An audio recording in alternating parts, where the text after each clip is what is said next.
সময়ের জন্য আমি আর বললাম না, তারিখটা বলে দেই। 8ই শ্রাবণ 1431, 23শে জুলাই 2024।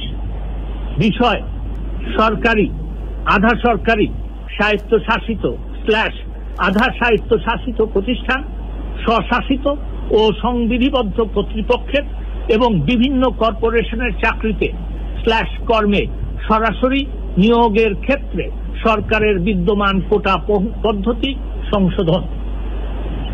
সরকার এই মর্মে আদেশ জারি করিতেছে যে সমতার নীতি ও অনগ্রসর জনগোষ্ঠীর প্রজাতন্ত্রের কর্মে প্রতিনিধিত্ব লাভ নিশ্চিতকরণের লক্ষ্যে সরকারের বিভিন্ন প্রতিষ্ঠানে অর্থাৎ সরকারি, আধা সরকারি, স্বায়ত্তশাসিত / আধা স্বায়ত্তশাসিত প্রতিষ্ঠান, স্বশাসিত ও সংবিধিবদ্ধ কর্তৃপক্ষের এবং বিভিন্ন কর্পোরেশনের চাকরিতে / কর্মে সরাসরি নিয়োগের ক্ষেত্রের জন্য 5%, গ ক্ষুদ্র নৃগোষ্ঠী 1% এবং শারীরিক প্রতিবন্ধী ও তৃতীয় লিঙ্গের জন্য 1%। 2. নির্ধারিত কোটায় যোগ্য প্রার্থী পাওয়া না গেলে সংশ্লিষ্ট কোটার শূন্য পদ সমূহ সাধারণ মেধা তালিকা হইতে পূরণ করা হইবে। 3.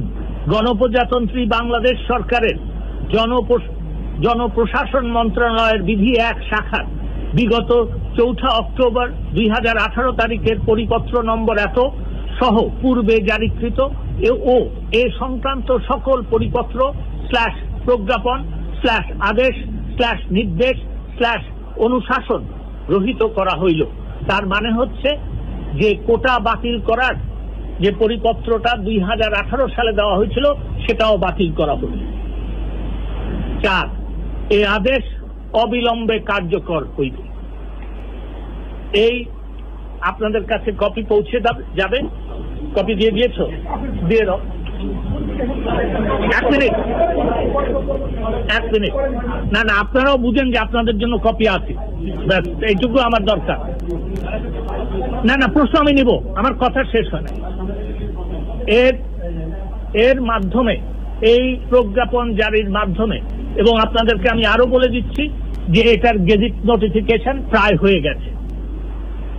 আমি এর মাধ্যমে সরকারের থেকে যা যা করণীয় হয়েছে আমি তার সারমর্ম আপনাদের কাছে একটু তুলে ধরছি।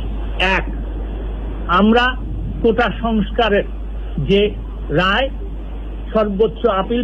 সর্বোচ্চ আদালত আপিল বিভাগ দিয়েছে তা কিন্তু প্রতিপালন করেছি। আমরা এই একটা কথা ছিল যে আগের যে সহিংসতা হয়েছে তার জন্য একটা বিচার বিভাগীয় তদন্তের কথা, সেখানে আমরা বিচার বিভাগীয় তদন্তের জন্য 1 সদস্য বিশিষ্ট একটা কমিটি করে দিয়েছি। তিনি কাজ করা শুরু করেছেন। আমি কিছুক্ষণ আগে যে পত্রিকায় দেখেছি যে অবস্থা একটু হলে, শান্ত হলেই তিনি স্পটগুলি ঘুরে দেখবেন। 2. 3. এই যে সহিংসতা হয়েছে এতে সাধারণ ছাত্রছাত্রী যারা আহত হয়েছেন তাদের চিকিৎসার ব্যাপারে সরকার দেখভাল করবে। আর আরেকটা কথা ওনার, সেটা হচ্ছে যে এটাও আমরা জানতে পেরেছি যে মামলা ব্যাপারে ওনাদের বক্তব্য আছে। আমি এইটা বলতে পারি যে, এবং আপনাদের মাধ্যমে I am trying to reach out to them, সেটা হচ্ছে যে মামলার তথ্যাদি যদি ওনারা আমাদেরকে দেন, সাধারণ ছাত্রছাত্রী যারা এই কোটা বিরোধী আন্দোলন করছিলেন তাদের ব্যাপারে যদি কোনো মামলা হয়ে থাকে সেগুলি আমরা অবশ্যই দেখব। আর আরেকটা শেষ কথা যেটা বলতে চাই সেটা হচ্ছে আমরা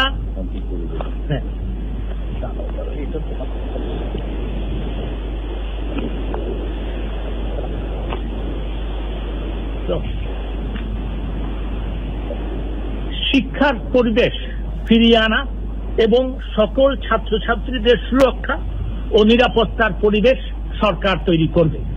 এই আমার বক্তব্য ছিল। আমার বক্তব্য আপনারা ধৈর্য ধরে শুনেছেন, সেই জন্য ধন্যবাদ। আপনারা যদি প্রশ্ন করতে চান এক এক করে করবেন, কারণ এটা অত্যন্ত গুরুত্বপূর্ণ, আমাকে এক এক করে জবাব দিতে হবে। ধন্যবাদ।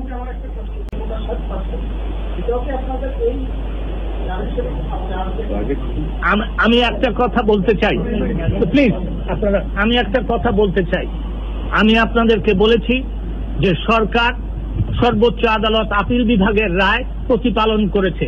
আপিল বিভাগের রায়ের একটা কমা, দাড়ি, কমা, সেমিকোলন বদলানোর ক্ষমতা আমাদের নাই।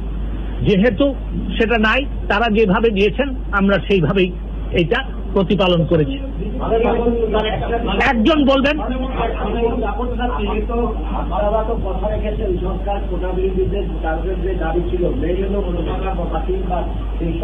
কোটা সংস্কার সেটা করেছেন আপনারা অনেক কথা রেখেছেন, আজকে প্রজ্ঞাপন জারি হয়েছে। এখন আমার বক্তব্য হল, তারা কিন্তু এরপরও আরো বিভিন্ন দাবি উত্থাপন করছে। সেই দাবি যদি মানা না হয়, তারা বলছে তারা আবার আন্দোলনে যাবে। আপনার বক্তব্য? আমি আপনাদের মাধ্যমে একটা কথা বলতে চাই, সেটা হচ্ছে যে দেখেন, মূলত এটা ছিল কোটা বিরোধী আন্দোলন, কোটা সংস্কার চেয়ে। যেই সব আমি আপনাদের মাধ্যমে আহ্বান জানাবো যে ছাত্রছাত্রীরা কোটা বিরোধী আন্দোলন করছিল সংস্কার চেয়ে, আমরা সংস্কার করেছি। এখন তাদেরও একটা কর্তব্য আছে, যেটা জনগণ মনে করে তাদের করা উচিত। সেটা হচ্ছে তাদের এখন স্ব জায়গায় ফিরে গিয়ে পড়াশোনা শুরু করা উচিত। এটাই আমার তাদের কাছে আহ্বান।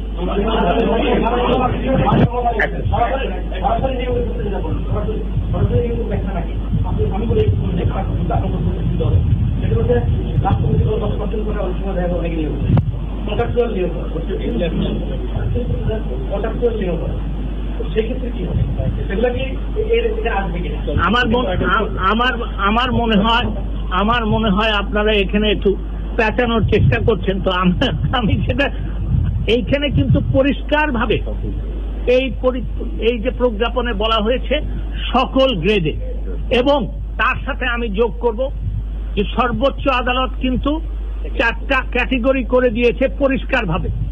এর বাইরে সরকার যেতে পারবে না, কারণ এটা আপিল বিভাগের রায়, এবং এর বাইরে যাওয়ার আমাদের কোনো অভিপ্রায়ও নাই।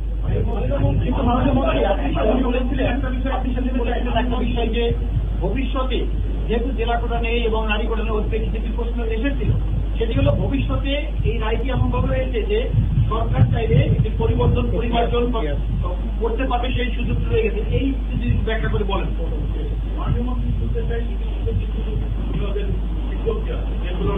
আবেদন করার শেষ সময় 3 জুলাই, আজকে 23 জুলাই জারি করলেন। এই সমস্ত আবেদনকারী এই কোটার ভূমিকা এইভাবে পাবে নাকি আগের মতো করে যাবে? এই যে এক মিনিট, হ্যাঁ, আমি আপনাকে বলি, এই প্রজ্ঞাপনে পরিষ্কার বলা আছে এ আদেশ অবিলম্বে কার্যকর হইবে। আমার মনে হয় জনপ্রশাসন মন্ত্রণালয়, মাননীয় মন্ত্রী আছেন এখানে, এই শেষ লাইনটা গুরুত্ব দিয়ে দেখেন, এবং তার মানে হচ্ছে এই যে 31 তারিখে হবে সেটাও ওনাদের বিবেচনা করতে হবে এইটার আলোকে। আচ্ছা, 1 মিনিট, ওনারটা জবাব দিয়ে দেন। ব্যাপারটা হচ্ছে যে দেখেন, আমি সেদিন কিন্তু বলেছিলাম আমার প্রতিক্রিয়া জানানোর সময় যে সর্বোচ্চ আদালত অত্যন্ত বিচক্ষণ একটা রায় দিয়েছে, সুদূর প্রসারী। তার কারণ হচ্ছে সর্বোচ্চ আদালত যদি এখানে শেষ করে দিতেন বলে, তাহলে ভবিষ্যতের প্রেক্ষিত কিন্তু তার যদি বদলাতে হতো, আবার রিভিউ করতে হতো। তার কারণ হচ্ছে এটা সর্বোচ্চ আদালত, এবং রিভিউয়ের টাইমও ততদিন চলে যেত। সেই জন্য সর্বোচ্চ আদালত বলেছেন, এবং এইটা ফিউচারের কথাই ওনারা বলেছেন। তো সেই ফিউচারে যদি প্রয়োজন হয় তখন দেখা যাবে।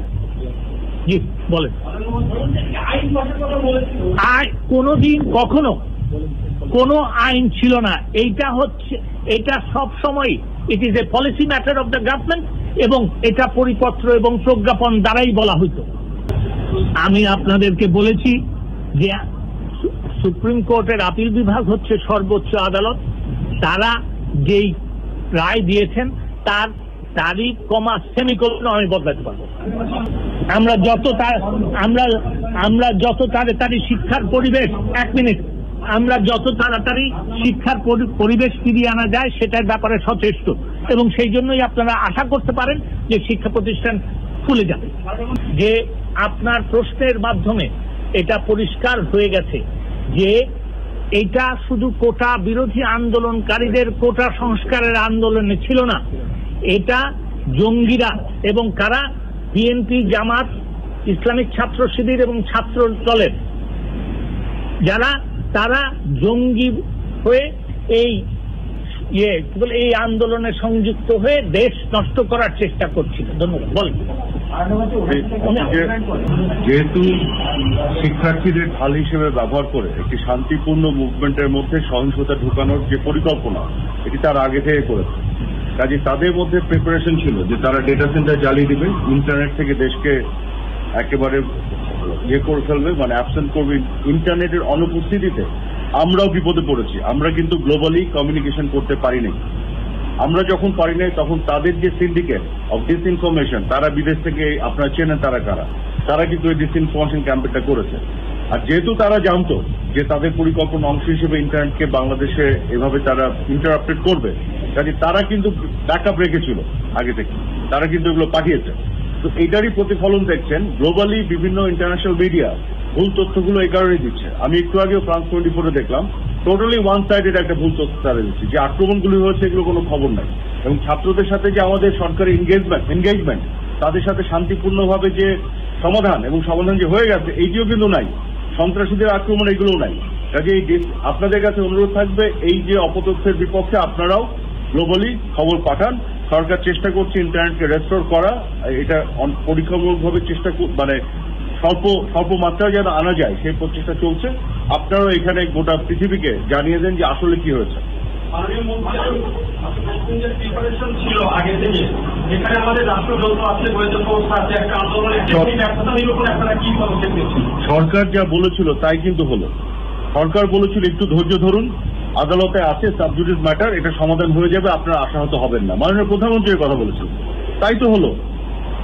তো এটা একটু ধৈর্য ধরলে তাদের যে অধৈর্য বা তাদের যে রাস্তায় প্রেজেন্সের সুযোগ নিয়ে সন্ত্রাসীরা ঢুকে যে কাজটা করলো, এটা আসলে আমরা কেউ এক্সপেক্ট করিনি। আপনি বলছেন যে পরিকল্পনা তাদের, আমাদেরকে, আমরা অবশ্যই ধৈর্য ধরেছি, কিন্তু ধৈর্য ধরার কারণও আছে। ধৈর্য ধরার কারণ হচ্ছে তারা কোমলমতি শিক্ষার্থীদের ঢাল হিসাবে ব্যবহার করছিল। আমরা চেয়েছি এবং এখনো চাচ্ছি যে এই কোমলমতি শিক্ষার্থীরা বাড়িতে ফিরে যাক এবং সরকার এই ষড়যন্ত্র মোকাবেলা করার মতন যথেষ্ট শক্তি আছে।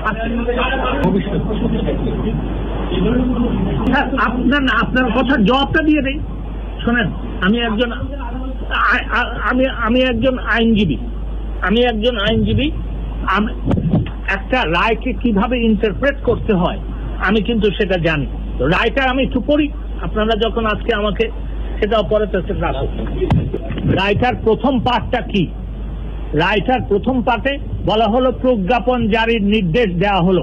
রায়টার সেকেন্ড পার্টটা কি?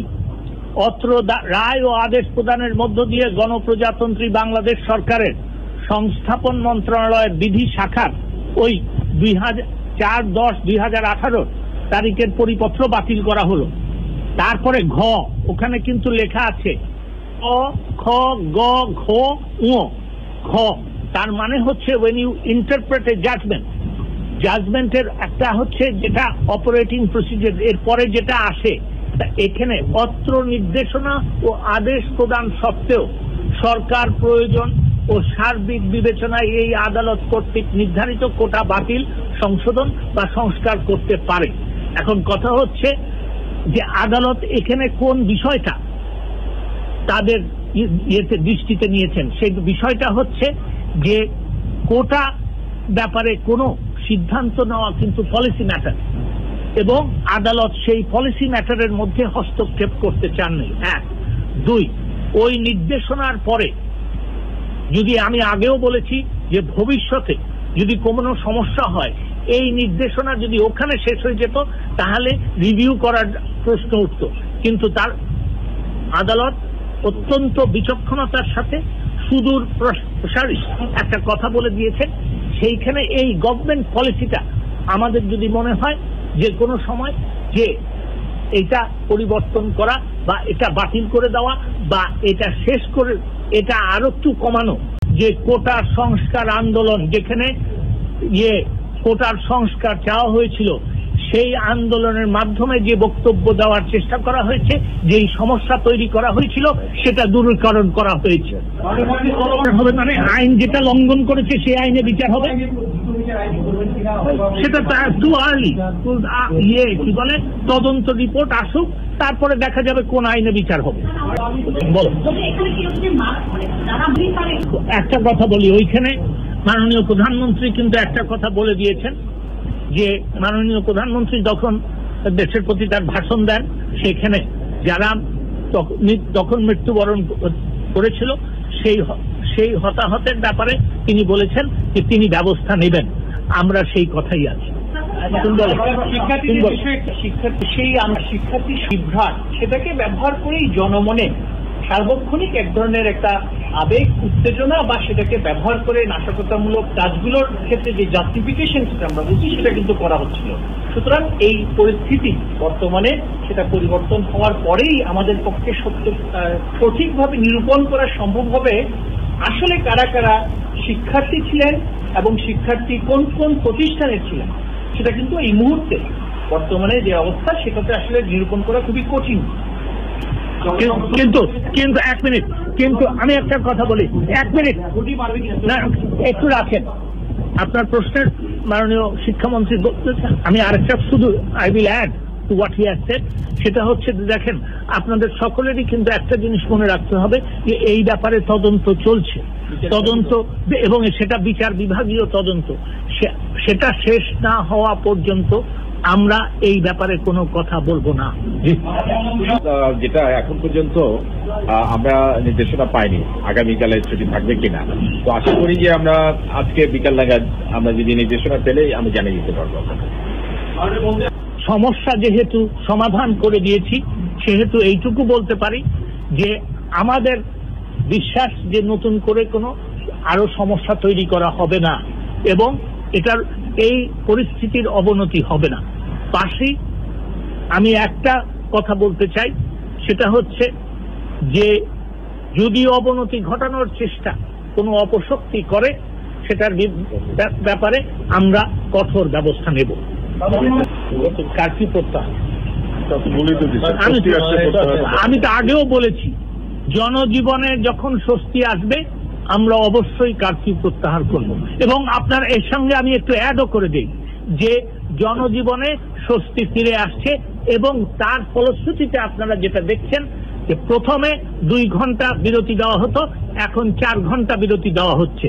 তো সেই জন্য আপনারাই দেখছেন যে আস্তে আস্তে যতই জনমনে স্বস্তি ফিরে আসছে, ততই আমরা কারফিউয়ের মেয়াদ কমিয়ে আনছি। ধন্যবাদ। ঢুকেছে, এটা আপনারা দেখেছেন, জঙ্গি জামাত শিবির ঢুকে তারা আক্রমণ শুরু করেছে। সরকার এবং সরকারের প্রতিষ্ঠানগুলো ছিল আক্রান্ত, বিএনপি এবং জামাত এবং শিবির এবং সন্ত্রাসীরা ঢুকে আক্রমণ করেছে। সরকারের প্রতিষ্ঠানগুলো আক্রান্ত ছিল, বিজিবি আক্রান্ত ছিল, সেতু ভবন আক্রান্ত ছিল, ডেটা সেন্টার আক্রান্ত ছিল, টোল প্লাজা আক্রান্ত ছিল।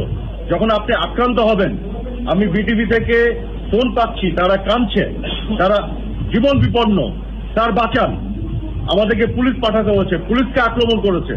আক্রান্ত যখন আপনি হবেন, তখন আপনার আত্মরক্ষার্থে ফাইট ব্যাক করতে হয়। তো যখন আমরা ফাইট ব্যাক করেছি, তখন আক্রমণকারীদেরকে আমরা ফাইট ব্যাক করার ফলে সংঘর্ষ তৈরি হয়েছে। সেই সংঘর্ষে হতাহতের ঘটনা ঘটেছে। কাজে আমরা বলতে চাই যে হতাহতের ঘটনা ঘটেছে, তার জন্য আক্রমণকারীরা দায়ী, এবং প্রতিটি হতাহতের ঘটনার জন্য আমরা নিন্দা জানাই, দুঃখ প্রকাশ করি এবং বিচার করে প্রত্যেককে, সে যেই হোক, বিচারের করে সাজার আওতায় আনা হবে। এটি আমাদের সুস্পষ্ট বক্তব্য।